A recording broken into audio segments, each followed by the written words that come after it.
તઈ કેમ પોલીસ ના ગઈ? કે અમારી જોડે આટલી બધી ઇન્ક્વાયરી કરી સાહેબ, તો તઈ ઇન્ક્વાયરી કરવા કેમ ના ગઈ પોલીસ? અમાર જો આટલું બધું ટોર્ચરિંગ કર્યું, એ લોકોને તઈ ખોવાયું.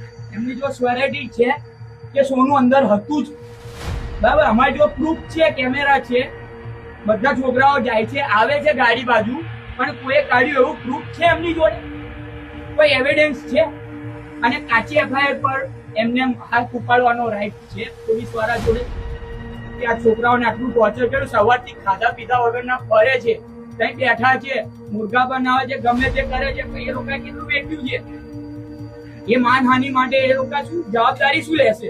કઈક થઈ ગયું કોઈ છોકરાને, એટલું મગજ ઉપર આવી ગયું, દવા પી લીધી, તો શું કરી શકશે? એમના ઘરનો છોકરો જશે, જેને કેસ કર્યો એની પર કશું નહીં થાય સાહેબ. એ તો એમ કે છે કે ભૂલમાંથી થઈ ગયું, મળી ગયું, પણ એ શું કરશે? જયારે કોકના ઘરનો છોકરો જતો રહેશે ત્યારે